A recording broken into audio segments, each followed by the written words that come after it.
Russian Yevgeny Prigozhin, leader of the Wagner Group, marched toward Moscow starting on June 23, 2023. His forces were advancing north on M4 highway after seizing Rostov-on-Don. The rebellion against his longtime colleague Vladimir Putin was halted the next day. Literally 2 months later, at a little past 6 p.m., Prigozhin and 9 others boarded his Embraer 600 jet in Moscow.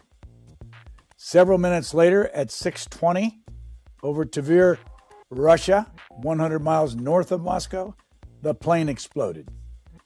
All 10 passengers perished, including 2 pilots and the flight attendant. Writer and intelligence expert Candace Rondeaux gives us the rest of the story in her book, Putin's Sledgehammer: The Wagner Group and Russia's Collapse into Mercenary Chaos.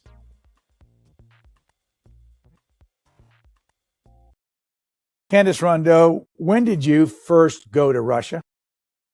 I first went to Russia in 1995. I was a young college kid on a university exchange program. I'd studied Russian in undergrad, and I went to St. Petersburg.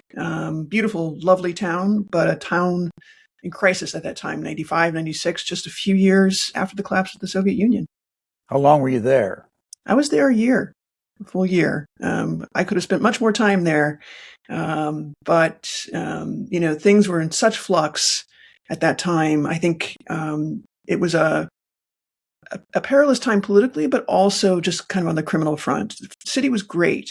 You cannot beat it in terms of just arts, culture, but people were really down on their luck. I remember actually being there when I arrived. I think eggs cost, I don't know, a few hundred rubles. And by the time I left, it was a few thousand. So inflation was just through the roof. It was hard to get a hold of good food. And I remember that very distinctly, actually. It was a time when the city was really rocked by a lot of sort of mafia dueling and battles, actually. There was a hotel, actually, on Nevsky Prospect, which is kind of like the Broadway of St. Petersburg, that was sort of taken over by a bunch of Swedes, I believe, and became, the subject of a dispute, apparently, with local Russian mafia. And there was a drive-by shooting that resulted in the killing of several Europeans, literally like raking the window, the sort of bay window on the street. It was kind of incredible, but stuff like that happened all the time. At the same time, it was an exciting time for the media because, of course, all of the shackles had been lifted, and being able to talk about what had happened during those dark days in the Soviet Union was sort of energizing. And the underground movement, of sort of free-loving culture and expression was actually very vibrant. In 95, who was running the show in Russia? Well, importantly, unbeknownst to me, really at the time.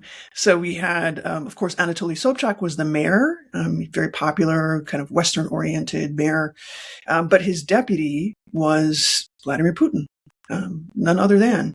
He had left the KGB, ostensibly, although on paper, he still technically was on their payroll. And he had joined as a young sort of acolyte of this new liberally oriented democratic administration that Anatoly Sobchak was leading. And of course, Sobchak had been his mentor at St. Petersburg State University, which is also where I happened to actually attend university at exactly the same time. You said you had studied some Russian before you got there. Why were you interested in Russia in the first place? I kind of fell into it a little bit by accident, a little bit by design. I would say my mother would say it was her design. I went to school in Chicago, and there was a sort of magnet school in the North Shore of Chicago that had a special program for, I guess, gifted kids who were interested in world affairs. And the class that I joined happened to be studying Russian. So when you join, you either study Russian, Japanese, Arabic. The idea was study a hard language, study the language of America's competitors and become sort of an emissary, for the country. And although I, was only 14 at the time, I had no idea sort of the import of that. It was the middle of the Cold War. And this was a time when knowing one's enemy, which of course was Russia at that time, was super crucial to the national security enterprise of the United States. So I kind of began my journey then. I wasn't very good at it because Russian's really hard. And if you're a hormonal teenager, it's even harder to focus. But ultimately, I studied it in college, spent 4 years studying Russian and Russian literature and history and mastering the language. Can you read it and speak it now? I can. I wish I was a little bit less rusty about the speaking, but I can certainly read. I watch, news programs on a pretty regular basis. TV Rain is one of my go-tos. And I try and keep up with, Russian social media. This is how I kind of butter my bread, but it's also just a passion of mine. I want to go to the end of the book for you to tell the story of Yevgeny Prigozhin, the Embraer 600 jet aircraft, that August day. What were the circumstances and what happened? Yeah, well, we have to step back just a little bit to June of 2023, which is kind of where the highest point of the drama really begins, when Yevgeny Prigozhin, the CEO of the Wagner Group, leads this hugely spectacular march on Moscow with the determination to confront people in the Ministry of Defense about the way they're running the war. He has been sort of escalating the whole time. There is a threat to take the Wagner Group away from his control, and he's sort of leading this march in an effort to protest that and also to build his political capital. And he succeeds in ways that I think surprised the whole world. Over the course of roughly 24 hours, he comes within about 70 kilometers of Moscow, almost with no resistance from Russian security forces, which is another big surprise. And so this moment was like this huge clash between Yevgeny Prigozhin and his longtime patron, Vladimir Putin, who, of course, had come to know him while Putin was deputy mayor in St. Petersburg. And Prigozhin's career, effectively, certainly as the Wagner Group chief, was over as of June 24, 2023, when the mutiny was ended. He was in exile in Belarus, but it was a sort of strange twilight moment where people are kind of waiting for the axe to fall. I certainly was thinking, when is he going to be sort of thrown from the window or drink a poisonous cup of tea? It turned out that it was a completely different scenario.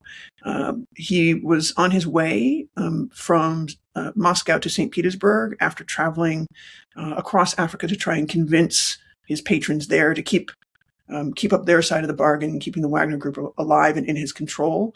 And he boarded the plane with Dmitry Utkin, who was the titular commander, sort of the marshal for the Wagner forces, and several others. And about mid-air, about halfway through the journey, the plane exploded. Most people, and I certainly believe the evidence points to the Kremlin having their fingers on the scale there. And in particular, Nikolai Patrushev, who was a longtime colleague of Putin's from the KGB days, who always suspected that Prigozhin would become a problem and had been warning for months that something needed to be done about this political thorn in Putin's side. What kind of an investigation was done, if any, after the plane exploded? Yeah, we still don't know.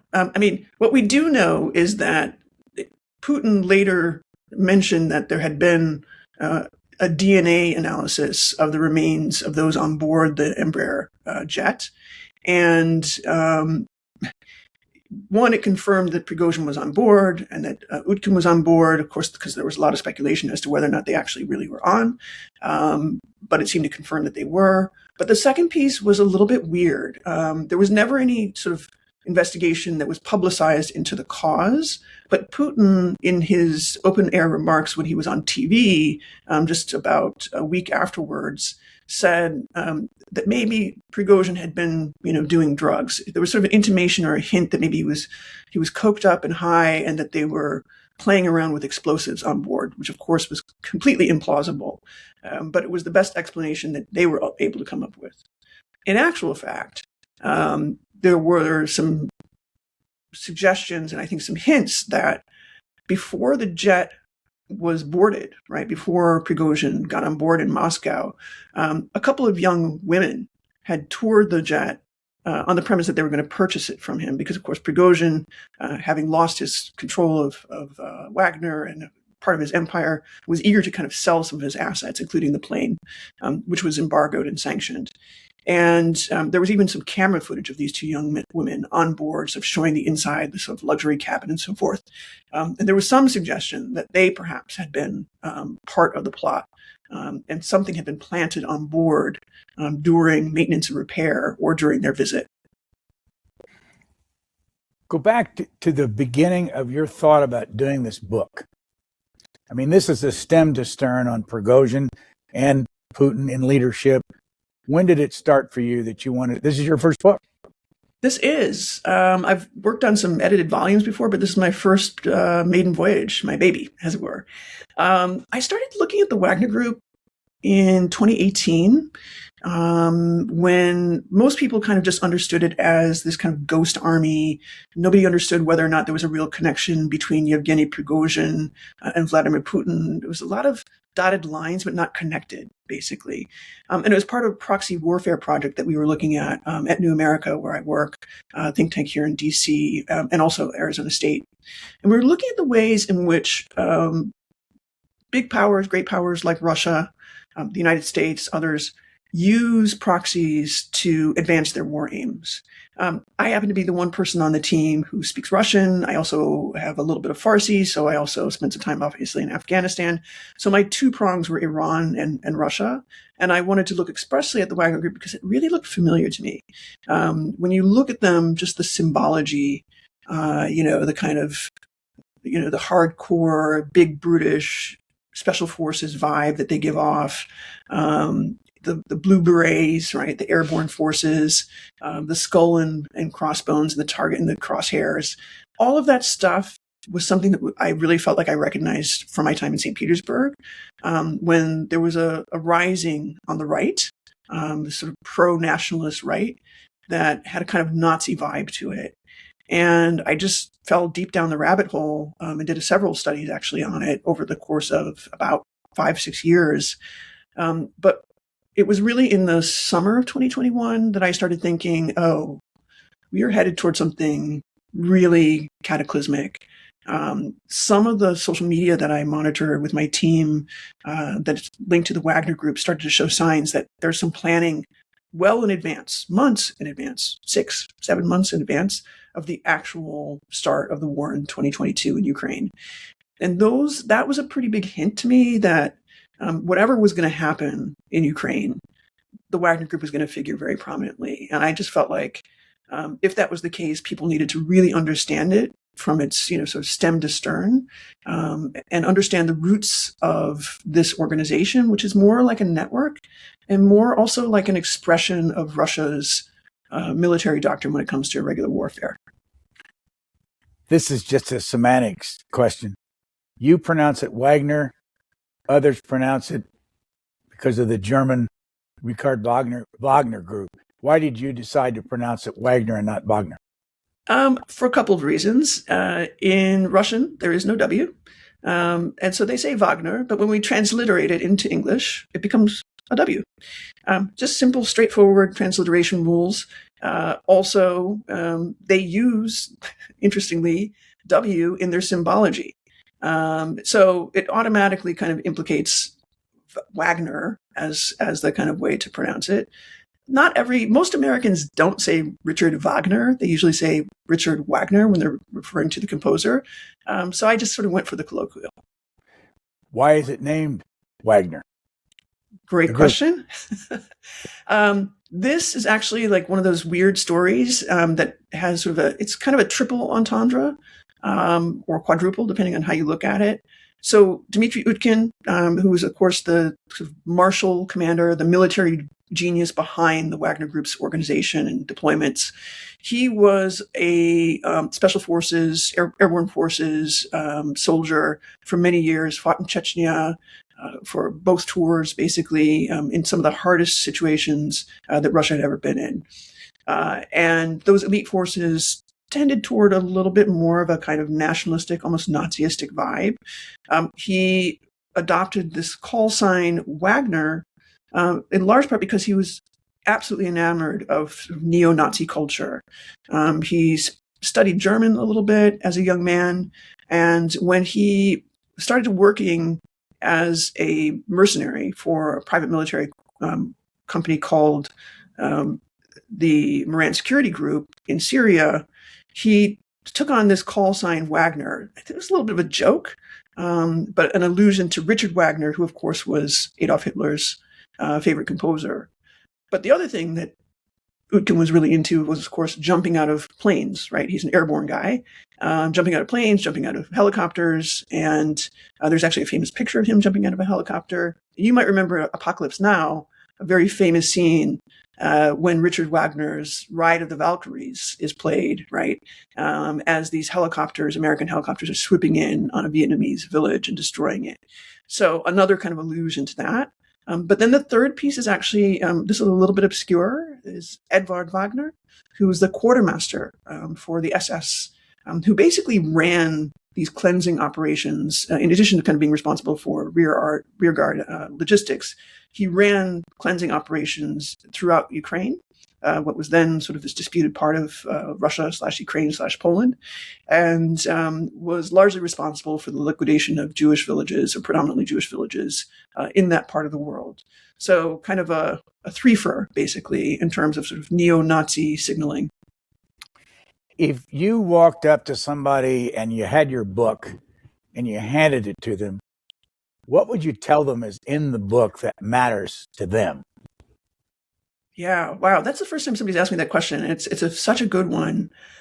I think I would say, if you care about the direction of the New World Order, if you're worried about the way in which the US and Russia and their relationship is shifting in ways that are unrecognizable, you need to read this book. Because inside this book is the story of how Vladimir Putin came to see the West as the main enemy and started to develop this very sophisticated approach to undermining the unity of the West via irregular warfare. And the Wagner Group was very much at the center of that. And Yevgeny Prigozhin was very much emblematic of the way Putin rules, and the ways in which also Putin understood well before any other Western leader the importance of technology, and particularly social media, in fomenting and building and mobilizing forces for a particular purpose. And I think, we know, of course, from the 2016 elections that Yevgeny Prigozhin's Internet Research Agency was pivotal in sort of setting the stage for a lot of controversy around the US presidential elections. So if you want to understand not just Russia, but you want to understand how it is we've arrived at this moment where Vladimir Putin and Donald Trump and Xi Jinping have decided that they're carving up spheres of influence around the world, this book is really important. You suggest that Prigozhin was involved in trying to get Donald Trump elected in 2016. How do you know that, and where do you get this kind of information? Yeah, well, Prigozhin himself, just as the beginning of this crisis was unfolding, just before the mutiny, he admitted it. He said, yes, we interfered, and we'll do it again and again. He posted that on Telegram under his own handle. Well, hold on. What's Telegram? Oh, sorry. Telegram is, of course, one of the most popular social media platforms in the world. It has almost 1 billion users. It's kind of like the Twitter of Eastern Europe, very popular with Russian speakers and people in Eastern Europe, but also all over the world. It's one of the most important platforms. During the January 6th trials, we found out that the Proud Boys and the Oath Keepers all used Telegram to communicate in this country around the January 6th going into the Capitol. Absolutely. It's kind of an alternate universe for the far right and for the criminal underground. It doesn't necessarily mean that it's designed to be that way, but it has a lot of attractive features that make it easy to communicate to large groups of people and to kind of grow networks very quickly. Ostensibly, it's supposed to be, encrypted and secure. In reality, of course, it is not. It's very complicated. And so people who were involved in January 6th were probably under the impression that they were talking to each other secretly. But Yevgeny Prigozhin fully understood, I think, the contours of not only Telegram, but social media more generally. Because he had spent all this time as a restaurateur and a caterer, and he was a businessman who had done some early experimentation with using social media for marketing. And so he had no aversion to working with young people who had a facility for working with social media. And in fact, he saw it as a huge boon. And he developed what we now know as the Internet Research Agency, a critical piece of his political power, his reach, his influence, and I think, sort of an endearing cause in terms of the Kremlin itself, is that he was able to use these social media marketing techniques to crack open the seams of division, not just in the United States, but in other countries. So the proof positive is in, of course, all the investigations that were undertaken by the Mueller team back in 2016 through 2018. And of course, there was a Senate investigation that, affirmed that basically Yevgeny Prigozhin and his team at the Internet Research Agency were, with just a few $100,000, able to develop sock puppets and entice Americans to kind of battle each other online over everything from Hillary Clinton and Donald Trump to Black Lives Matter and race relations in the United States. We'll be right back. At the height of his power, Prigozhin had how many troops under his control? I don't know if anybody knows the definitive answer. What we do know is that thousands of Wagner soldiers, well above 19,000, 20,000, were killed in action in Ukraine during the first 2 years of the war. Many of them, of course, fell in Bakhmut, which suggests that there were at least 50,000, is one estimate, that he had under his control. At various junctures, I think you saw growth over time. So this was an organization or a network of battalions that started with just 300 guys back in 2014 and grew exponentially from that to 3,000 who were deployed in Syria, and then over time to tens of thousands that were deployed around the world and then redeployed into Ukraine. But I think 50,000 is a fair, if not low, estimate. When Prigozhin was marching toward Moscow, how many troops were with him? Again, nobody knows the exact number. One of the challenges with trying to report on the Wagner Group is you don't have much to go on other than what people say, and everybody is very motivated to say different things. And some of it, some people are saying it privately. Of course, I interviewed former mercenaries who were with the Wagner Group to kind of get a beat on things. But a lot of it is also online. He claimed that he had 25,000 soldiers marching on Moscow. Other estimates, particularly by Ukrainian intelligence, Western intelligence, suggest it was more like 5,000. But regardless, it was a pretty substantial number. Who backs the New America Foundation that you're a part of? Well, New America Foundation is actually an independent foundation. We take donations, of course, from other foundations, Ford, Carnegie, just to name a few, Rockefeller, sort of standard think tanks, and then individual donors.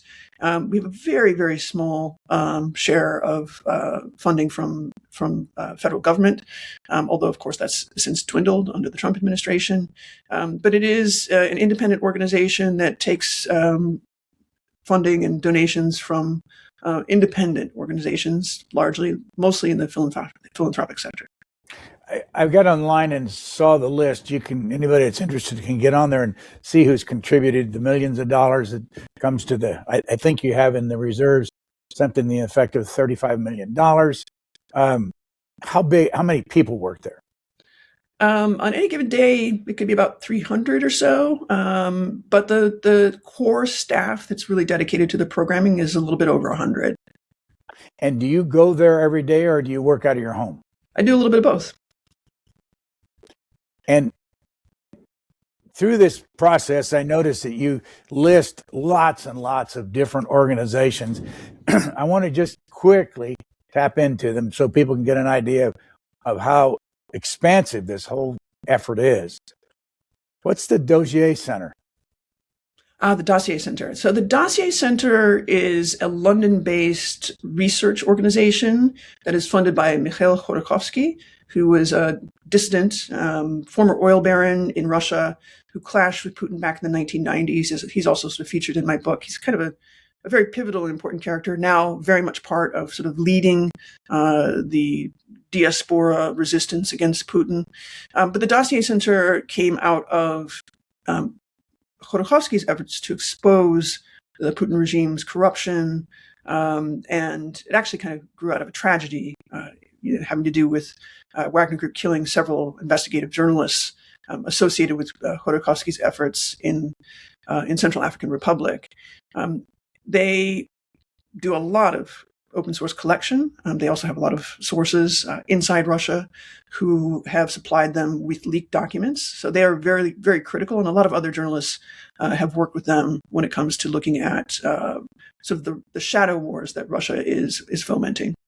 I think there used to be a Yukos, however you pronounce it, gas station at the edge of Georgetown here in this town. And wasn't that what Khodorkovsky owned or ran, was in charge of? Exactly. So Khodorkovsky was in charge of one of the most successful private oil enterprises in Russia. And, in the 1990s, when he became involved in the oil industry, he was on his way to taking this to become a rival of BP, which British Petroleum at the time. ExxonMobil wanted to get in on buying, into Yukos because it was just skyrocketing. And he used, what was unusual is that he really applied Western accounting and commercial and administrative approaches, very unlike a lot of his competitors inside the Russian oil industry. And he became a multi-billionaire, and he became a threat to Putin because he was not only advocating for change to the bedrock and kind of the backbone of the economy, but he was also challenging the way Putin was doing business and kind of doling out, resources and companies to his friends and cronies inside the Kremlin. Out of the Russian prison and lives in London and is free? He is, yeah. So he spent, in 2003, he was arrested on what most people think are trumped up, tax fraud charges, and was sentenced to, initially, I believe it was 9 years or so, and then eventually 10. He ended up serving about 9 years in Russian prison. He was still very much like, his successor, Navalny, was a very vocal critic of the administration, even when inside the prison. Eventually, just before the Olympics, the 2012 Olympics, Putin, sort of in this magnanimous gesture, pardoned him and released him. And he moved first to Switzerland, spent some time there, and then made camp for London, where he now lives. I have a quote from an interview that you did with Khodorkovsky, and I want you to explain it. I consider Prigozhin to be a thug who is fully capable of murder. What he did in his youth when he got arrested reflected the psyche of a thug. And what's the background on that? Yeah. So there, Khodorkovsky is talking about, Prigozhin's early years as a young man. And I just have to say, getting that interview for me was just one of the biggest gets in terms of like doing this research. We spent several hours together just talking, and to get an inside view of somebody who had spent so much time not only just challenging Putin, but also really picking apart the empire from the inside, using information to do so. This is a man who's very motivated, and he knew a lot about Prigozhin. and one of the reasons for that was because Prigozhin happened to have interests that crossed somewhat into the oil sector. But before Prigozhin was anything, before anybody knew his name, he had been a young man growing up in St. Petersburg, sort of like Putin, also same upbringing in some ways, although he's a little bit more middle class. He fell into a life of crime after a ski accident, many people assume.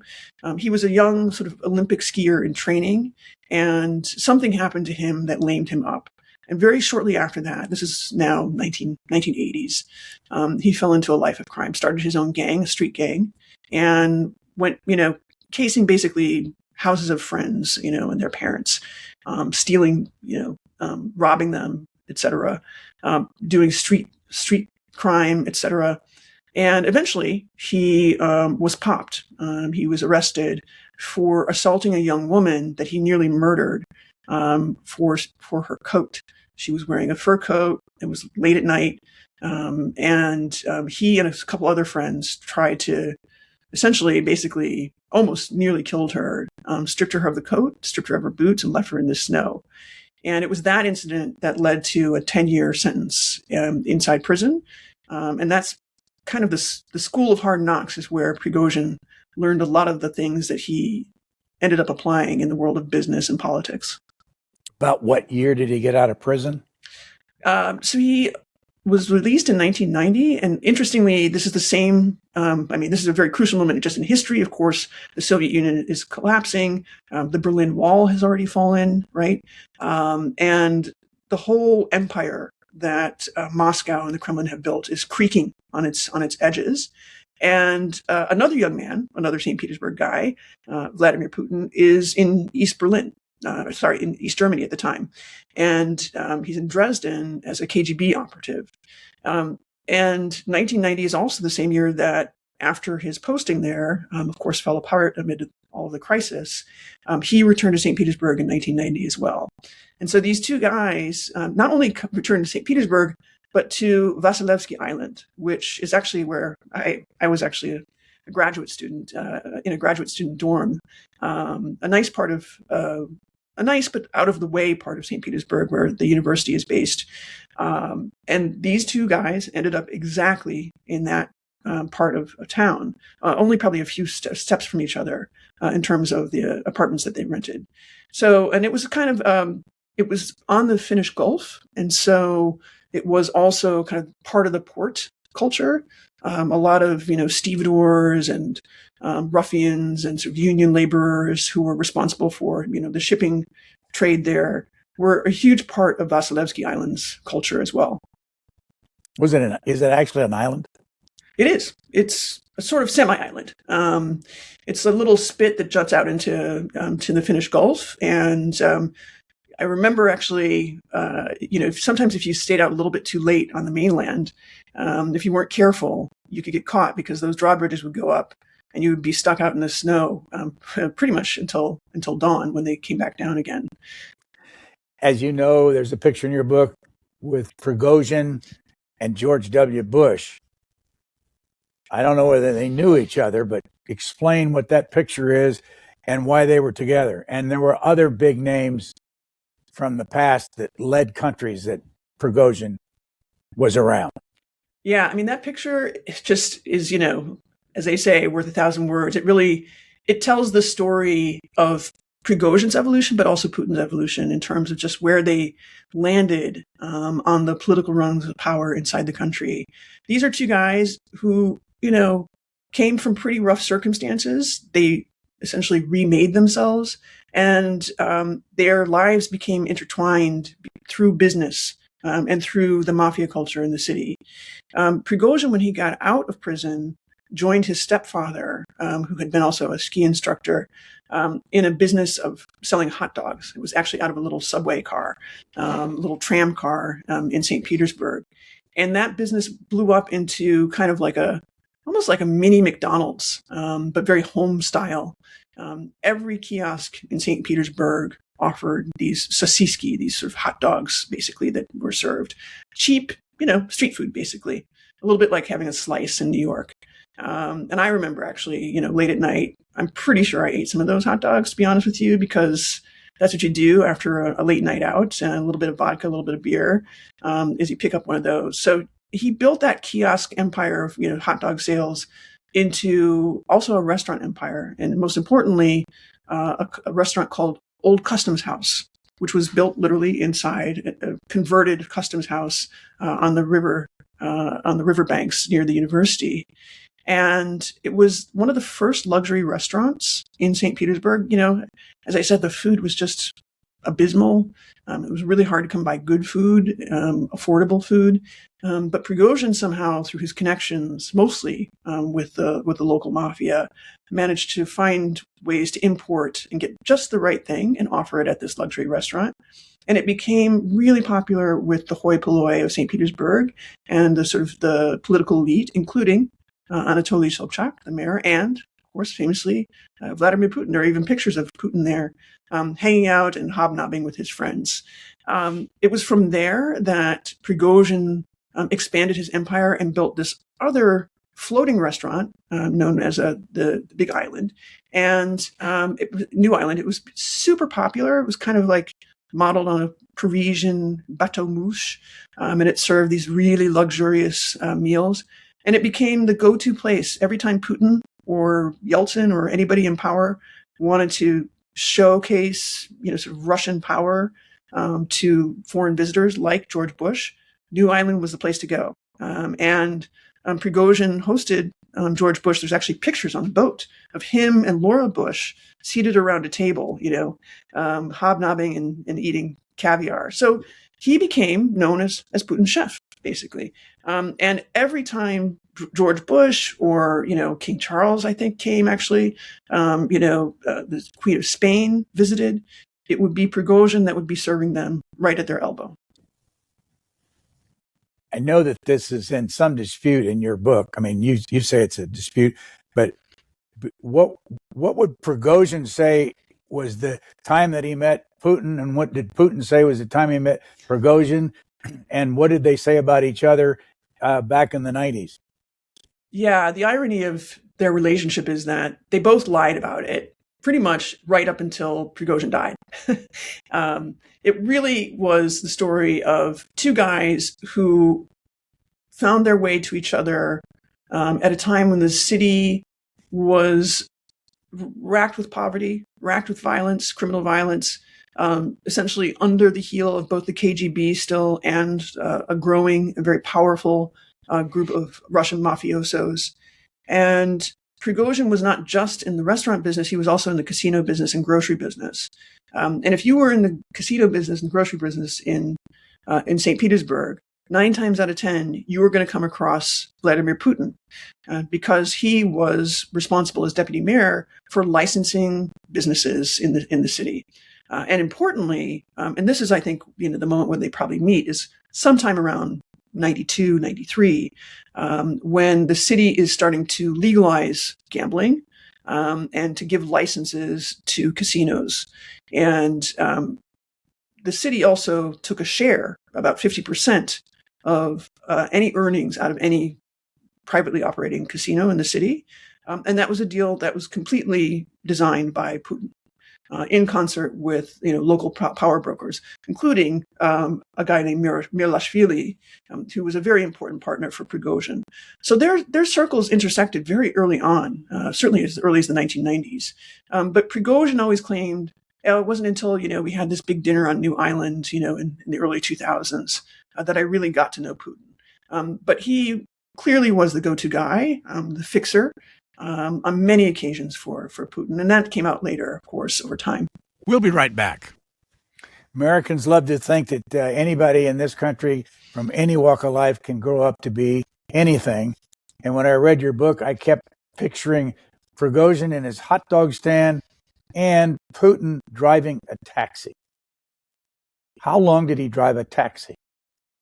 Well, we don't know. And some people have disputed whether that was true or what he was actually doing, although it's a pretty good, profession. If you're still on the KGB payroll and, you're in listening mode, being a taxi driver is a great way to go. Certainly the first year after his return in 1990 certainly seems to have been very rough for him. His wife was with him at the time. Initially, I think they were living in her parents' home. It was very uncomfortable, and eventually they moved to Vasilevsky Island. By, I think, about 1990, late 1990, early 1991, he found his way back to St. Petersburg University, where, of course, he had been a law student. And it was through his connections to Sobchak, the mayor, who was also the rector at the time of the law school, of the law faculty, that he was able to kind of get a position at the university. So he went from taxi driver to suddenly sort of university sort of junior administrator in pretty much no time flat, which tells you a lot, because in those days, almost nothing happened without the imprimatur of the KGB, and particularly if you were on their payroll. Go back again. Is it 2014 when the Wagner Group was formed? Well, there's some dispute over that. Certainly, the Wagner Group we know today was really fused in Crimea and Donbass in 2014, just after the start of that spring offensive in 2014 that Russia fomented using proxies. But there are predecessor outfits, one being Slavonic Corps, which was an experiment, essentially, in deploying these mercenary proxies to Syria to deliver weapons and also capture territory, particularly oil and gas infrastructure that was in dispute in Syria at the time. So technically it's 2014, but in reality, the Wagner Group is just an iteration of predecessor units that tried and failed to advance Russia's aims. Did the Wagner Group have anything to do with the shooting down of MH17, and what was it? So this is an interesting story. The Wagner Group was really not the Wagner Group at the time. In fact, it didn't even have the name. That only came out later. There were a number of different experimental battalions, these sort of special operations battalions that were deployed into Donbass when the fighting got really bad in the spring of 2014. Russia thought that, deploying these proxies would be a simple fix for the problem that they were seeking to solve, which is essentially taking over Donbass. It turned out that they were very indisciplined. Many of them, of course, were criminals, or at least, part of corrupt police and local law enforcement forces. Many of them were drug addicts, etc. There's a lot of indiscipline and a lot of infighting amongst these proxy groups that Russia was backing.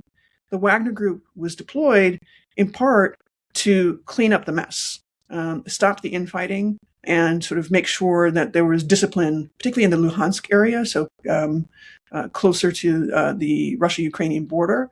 And they were called the cleaners, basically. They were deployed essentially to decapitate rebellious members of the Russian proxy forces that were not following orders. And they were around when MH17 happened. It was precisely when MH17, the crash over Donbass happened, that it became pretty clear that the indiscipline was such a problem that the Kremlin needed to clean it up. And it was at that moment that Dmitry Utkin, the Wagner chief, essentially became a critical player in this attempt to corral these errant and undisciplined proxy forces. As I understand it, it was a trip from Amsterdam to Kuala Lumpur, a Malaysian 777, 200 and some people died. Why did they want to knock that plane out of the sky? Yeah, well, so yes. The important part here is that the Wagner Group, along with others, was deployed also to pick air targets out of the air. Ukrainian forces, by late spring, early summer of 2014, were starting to show a little bit of pushback. And how they were doing that was deploying forward forces via airframes. In fact, the Wagner Group shot down a plane carrying about 50-odd Ukrainian officials from the military, high-ranking officers. And it was actually Utkin himself that laid claim to that shoot down only days before the MH17 catastrophe happened. And so part of the indiscipline here was that everybody had, shoulder-fired rockets everybody had, their hands on man pads and also multiple rocket launchers. And the troops that were in charge of this one particular area of Donbass were convinced that what they were seeing was a Ukrainian military plane. They also happened to be drunk at the time, it turned out, and they shot at it. And I think very quickly, once the command structure realized exactly what had happened, there was a whole reversal and a panic that in many ways gave rise to the birth of the Wagner Group and the Wagner Group mythology. So why did the Wagner Group, why was the Wagner Group created, and who actually did it? So the Wagner Group was really the product of a long history of Russia using detachments from the special forces, Spetsnaz, to under sort of secret cover, under sort of deceptive guise, oftentimes labeled as something else. This goes back all the way to the Soviet era, and deploying them forward to assist with training and equipping local forces in places like the Middle East and Africa and so forth. A lot of the guys, like Dmitry Utkin and others who were involved in the command structures of what we now know as the Wagner Group, had that time. They had spent time in the Middle East, they'd spent time in Africa, some even in Latin America. And so their specialization was deploying for plausible deniability. So they were kind of born out of that tradition. And as I said, the Moran Security Group, which was an actual registered private military company, although outside of Russia, but it was Russian made and Russian operated, primarily provided security for the oil and gas industry and also the weapons shipment industry. So the shadow fleets that we hear about today, right? We see these tankers that are being taken by the US in and around Venezuela. A lot of those folks worked for Moran Security Company. But Moran Security Company had a number of public catastrophes, big public scandals, when several of their mercenaries were caught out. And so the Moran Security Group brand, basically, had been spoiled. And the Wagner Group kind of emerged out of this effort to revamp and rebrand this enterprise of mercenary operations, which happened to coincide with that 2014 incursion into Ukraine. But the mythology of the Wagner Group really comes from Yevgeny Prigozhin and the people in the Internet Research Agency, and Prigozhin's very adept use of the media, particularly the Russian media, to foment this idea that there was this mythical commander named, Wagner. Initially, they called him Yevgeny Wagner, of course, and nobody knew sort of where this was coming from. But there was a lot of in social media, on Vkontakte, which is kind of like the Facebook of Russia, there was a lot of rumor churning about this mysterious ghost army.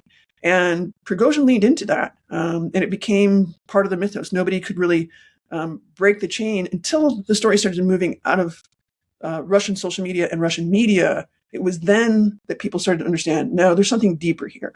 It was at that stage that the dots started to connect up to the Kremlin. How much did you have to do with, it's not a good word, outing Prigozhin with your own work even before this book? I mean, did the CIA know about this group? That's a good question. It's funny. I later, there was a book that I co-edited with my colleagues on proxy warfare. It's called The New Proxy Warfare. Original title. And it's funny, apparently the CIA did a review of it, and they said, oh, well, Candace Rondeaux's, look at the Wagner Group early on was pretty prescient considering what happened. So I guess certainly the CIA knew that Russian mercenary forces were deploying to places like Syria and ultimately also became important in Ukraine. I did do a lot of background interviews with intelligence officials, not just in the United States, but also in Europe, who shed some light on what was and was not known as early as 2014. What was known was that there was this deep link between the GRU intelligence services and a small slice of mostly mafia-backed logisticians that were critical to the Donbass incursion in 2014. They used to travel around, with a big W on the side of their trucks, apparently. And this is something also that's really important to understand, is that Yevgeny Prigozhin had in his youth also been important for the auto industry in St. Petersburg. He owned a few chop shops and was a used car salesman for a little while before he got deeply into the hot dog and catering business. And so he knew a lot about the transportation lines from Ukraine back into Russia, which was then called the Highway of Death, because there were so many sort of mafia-inspired hijackings that would happen on the roadways between them. So the CIA, I think, and other intelligence agencies certainly understood that phenomenon and those dynamics. But I think, to the extent that I can claim any credit, there are other people, my colleagues, Jack Margolin, John Lechner, people at Bellingcat, which of course is a research collective, our friends over in France, who also have worked on Wagner. We've all collectively, I think, done a lot of unmasking. Where is Telegram located physically as a company? So Telegram is registered in Dubai, actually. Originally, it was a company that was registered in Berlin, but they had some political troubles there. So technically, most of the architecture sits in Dubai, although now it also has a crypto business that has some tentacles based here in the United States. What is Bellingcat? Bellingcat is an independent research collective that uses open source investigative techniques. So basically uses digital techniques and digital forensics to put the puzzle pieces together. They were the first to crack the story on the MH17 jet downing in 2014, using, kind of a combination of crowdsourcing and geolocation to understand how that happened. And their methodologies, while they've been used in other contexts, the way they kind of use their tools was sort of democratizing the idea of digital journalism, and largely responsible, I think, for setting off this movement to expose the Wagner Group. Where are they located? They are based in the Netherlands, actually. Let's get back to Candace Rondeaux. Where does the name Rondeaux come from? Rondeaux. It's actually French Canadian. My family has French roots in Brittany, actually. I speak very bad French. Our family all speaks very bad French, I would say, just, out of some ancient loyalty to our roots in Brittany. But Rondeaux comes from that part of the world. There are three apparent dissidents who, back in the 1780s, moved first to Canada and then migrated down into Wisconsin and New York, and were part of that tribe. Where did you grow up? What city? I grew up in Chicago, both North Side and South Side. So while I should be a Sox fan, I'm really a Cubs fan. And why did you choose Sarah Lawrence as to get your bachelor's? Yeah, in a way, Sarah Lawrence kind of chose me. It's a very small girls' school, or used to be mostly girls' school, just north of New York City. I had a few friends in Chicago who had attended, and it was very well known for writing. But the other thing is that it had an excellent program. It was part of a consortium of small liberal arts colleges that had a program for Russian studies, and was part of a Russian studies exchange program. And in fact, literally the students do select who actually enters the class. And so it was it was the Russian piece that actually really attracted me to the school. When was the last time you were in Russia? I was last in Russia in 2012. So just before the war in 2014 really set off. I was there basically just to see things. I went with my family and went to Moscow, which is completely transformed, barely recognizable. St. Petersburg, which looked very much the same, but much more polished and more sort of efficient and functional and beautiful. But that was the last time I was able to go. Of course, I've traveled to Ukraine many times since then. And what is your association with Arizona State? I'm a professor of practice at Arizona State University in the School of Politics and Global Studies. And also I'm an affiliate with the Mlikian Studies, the Mlikian Center for Russian Area Studies. Actually, my work really is focused on trying to teach the next generation on how to do exactly what I did to write the book, using tools and techniques, looking at the sort of the history and theory of irregular warfare strategy, and trying to use those sort of insights to advance both the national security and intelligence enterprise. I wrote all those different places where you got information and all, and I need to ask you, what is C4AD's, a DC-based organization? What is it? Yeah, so C4ADS is the Center for Advanced Defense Studies. It's based in DC. They're a super interesting organization. They've been a longtime partner of ours at New America. We've cooperated with them, just mostly information sharing, but in some instances, data sharing. They really focus on this nexus between transnational crime and, sanctions evasion and conflict escalation. So a lot of their work actually uses some of the same principles and techniques, using big open source data to look at patterns of sanctions evasion and circumvention, and to expose kind of the underbelly of these sort of shadow wars fomented by Russia and Iran and other countries. Government, non-government? Non-government. A lot of the folks who were responsible for founding C4ADS had a government background. I think a few had worked at the Pentagon, maybe a couple had worked in the intelligence services. But for the most part, everybody there, and the organization itself, of course, is a nonprofit, independent, non-government organization. Distributed Denial of Secrets Collective. That is a really interesting organization, another independent organization that essentially is a storehouse of leaked data. A little bit different than WikiLeaks in its orientation, where WikiLeaks clearly had a very distinctive political cast in its orientation in terms of targeting, or maybe puncturing our perception of U.S. power, or puncturing the power of the West.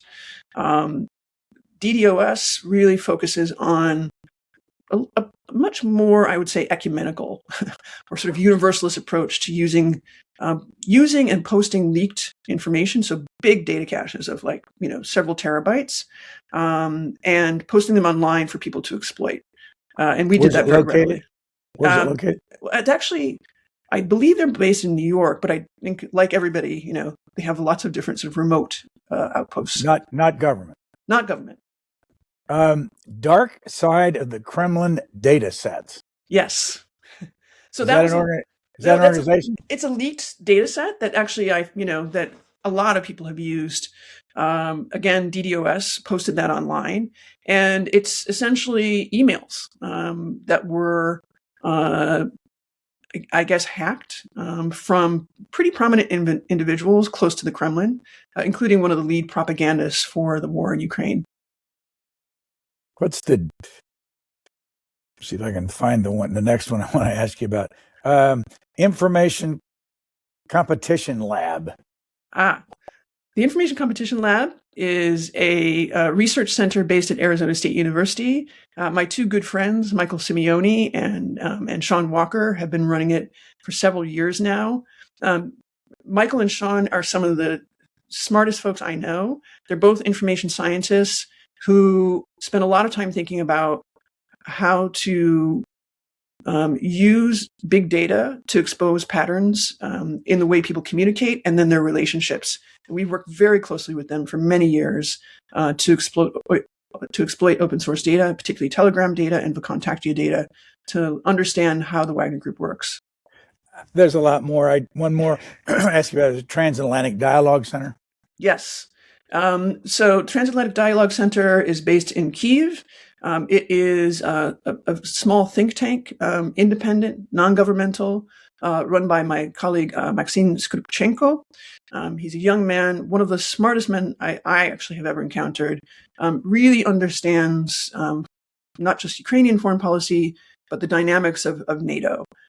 Very oriented toward trying to help people understand what's happening on the ground in Kyiv, in terms of what's happening in the battlefield, but also connecting it back to this effort of Ukraine to join NATO and to strengthen transatlantic alliances. Our listeners ought to know that all of this is in the book. I mean, all these references to these organizations. We're near the end of our discussion about your book. Can you Tell us what Prigozhin as an individual was. Well, let me ask you this first before you do that. Why did you call the book Putin's Sledgehammer?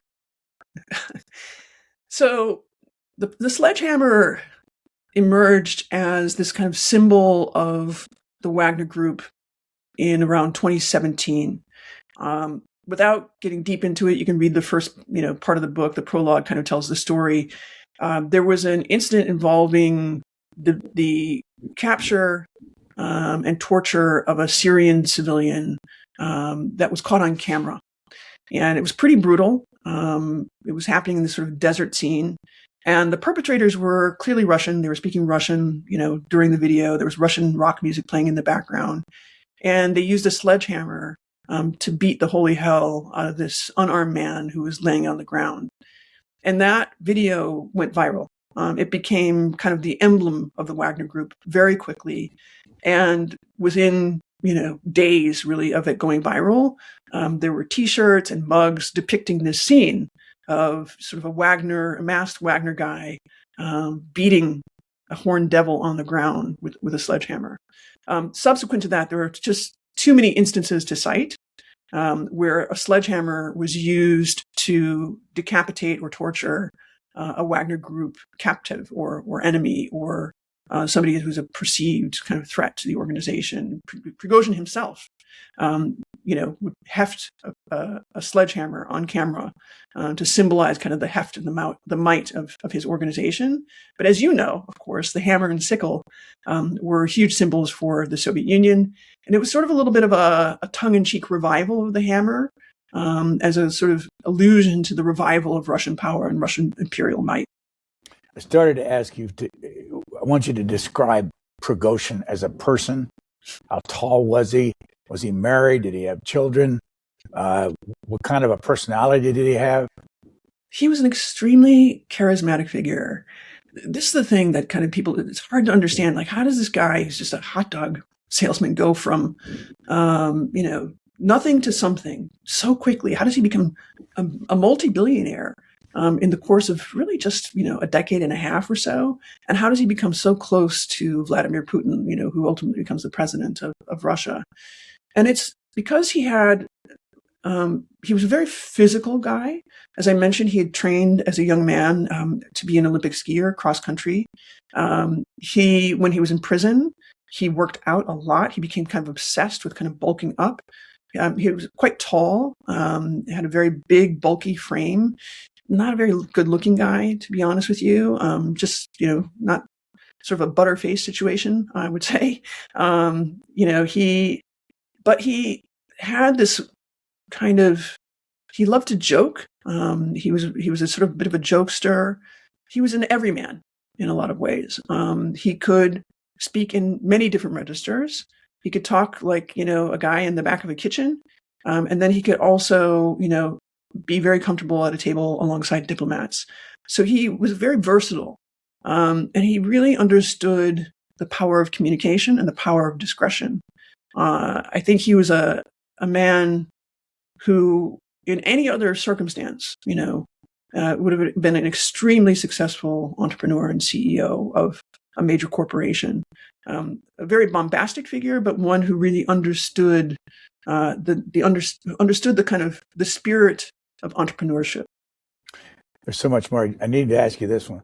How often did he go to a prison and tell the prisoners that if they came to fight with him for 6 months, that they would be free? Yeah, well, his campaign, his prison recruitment campaign, of course, became famous when a video of him from Telegram appeared online, showing him, walking in the middle of this prison prison square, and he's surrounded by guys all in sort of blue and dark prison denim clothing, and he's saying, if you can join me or you can go to hell. Basically, that's your choice. You can join us and maybe get a chance at freedom. If you fight with us for a few years, you'll get amnesty. It was a bargain that would be hard for any prisoner who had spent hard time, particularly anybody who had a background in violent crime and knew that they would probably end up dying in prison. Why not take the flyer? Plus, he promised bonuses for their families if they were killed. This was one of sort of the devil's bargains of joining the Wagner Group. If you were a prisoner, is most likely you're going to be used as cannon fodder, and most likely you're going to die. But your family will be rich because we'll, pay a big death payment. He went frequently to the prisons, particularly in early 2022. This became the pool for his recruitment, but eventually he was barred from doing that in early 2023, when the defense ministry recognized that it was becoming a problem politically and also was a threat to their own sort of sinecure. I got to ask you one. This is the last one. How can you tell when Vladimir Putin is telling the truth? You can't. But what you can do is intuit when he's lying and what it means. Although Putin is actually pretty straightforward about his intent, his actions are what you need to listen to, not his words. As we said, the name of this book is Putin's Sledgehammer, and our guest is Candace Rondeaux. I thank you very much for the time and the book. Thank you. Thanks for tuning into this week's Booknotes Plus podcast. If you have a moment, please consider rating and reviewing us wherever you listen to podcasts. Your feedback will help others discover the program. And don't forget to share this episode with friends and family. For the latest on new episodes, schedule updates, and more, follow us on X @C-SPAN Radio.